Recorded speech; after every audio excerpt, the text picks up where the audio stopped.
আজকে তৈরি করে দেখাবো দুনিয়ার সবথেকে সহজ মজাদার একটি আম দুধের ডেজার্ট রেসিপি। হ্যালো এভরিওয়ান, আসসালামু আলাইকুম।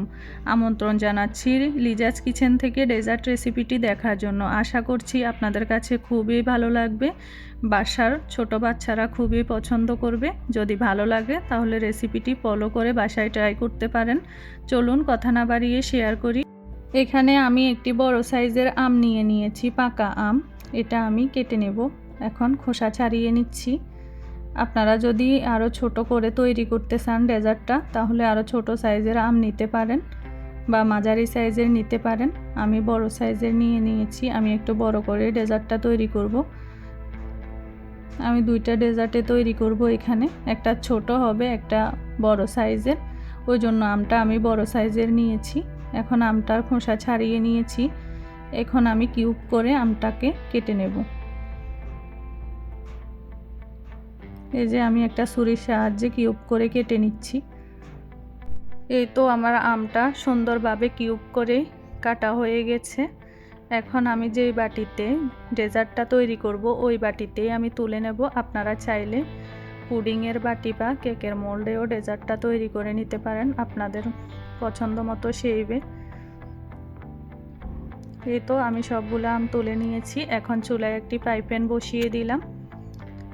এখানে বড় কাপে 2.5 কাপ তরল দুধ দিয়ে দিলাম। আমি কিছুক্ষণ দুধগুলা ফুটিয়ে নেব। চুলার আঁচ হাই হিটে জাল করে।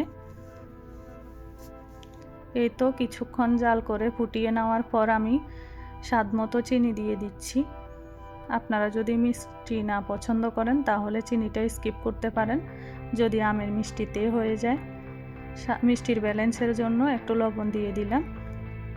এখানে দেখেন আমি একটু ঠান্ডা পানি নিয়েছি। এটাতে আমি 1 চামচ কর্নফ্লাওয়ার গুলে নিচ্ছি।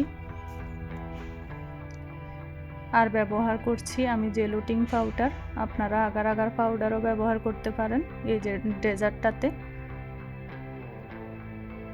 এই তো আমি কর্নফ্লাওয়ারের সঙ্গে ঠান্ডা পানিতে আমি জেলুটিন পাউডারটা গুলে নিচ্ছি। আপনারা চাইলে প্রথমে দুধের সঙ্গে মিশিয়ে নিতে পারবেন। ঠান্ডা দুধের সঙ্গে, গরম দুধের সঙ্গে মেশালে কিন্তু দলা পেকে যাবে ডেজার্ট তৈরি করার ক্ষেত্রে।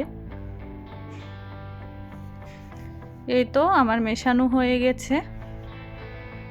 এখন আমি জাল করে রাখা দুধগুলাতে দিয়ে দিচ্ছি।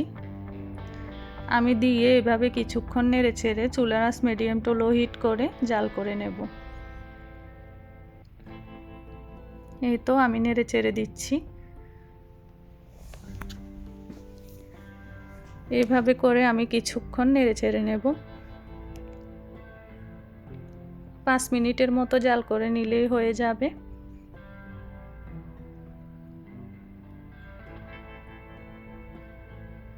এইভাবে করে 2-3 বার আমি বলক নিয়ে এসেছি। এখন চুলা আমি অফ করে দেব।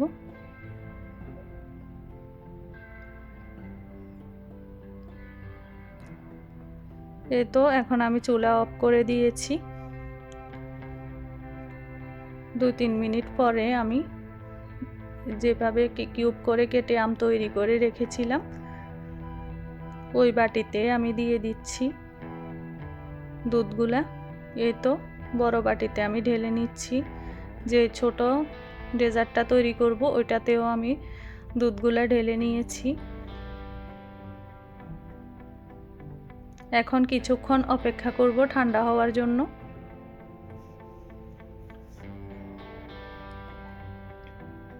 এই যে দেখেন আমগুলা কিন্তু উপরে উঠে গেছে। এভাবে উপরে বেশে থাকলে অনেক সুন্দর লাগে ডেজার্টটা দেখতে। আবার কিছুটা নিচেও আছে। এভাবে করে কিছুক্ষণ রেখে দিলে সুন্দরভাবে সেট হয়ে যাবে। এই তো ঠান্ডা হওয়ার পরে আমি নর্মাল ফ্রিজে প্রায় 3-4 ঘন্টার মতো রেখে দিয়েছিলাম। এখন জমে গেছে ডেজার্টটা।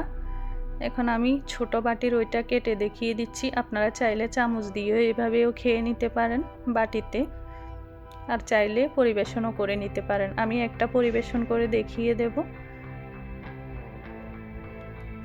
এই যে দেখেন সুন্দরভাবে উঠে আসছে। এই তো আমি একটা পরিবেশন করে দেখিয়ে দিয়েছি। আপনাদের যদি আমার রেসিপিগুলো ভালো লাগে তাহলে আমার চ্যানেলটা সাবস্ক্রাইব করে পাশের বেল বাটনটি অন করে দেবেন আর বাসায় ট্রাই করবেন। ভালো থাকবেন সবাই। আল্লাহ হাফেজ।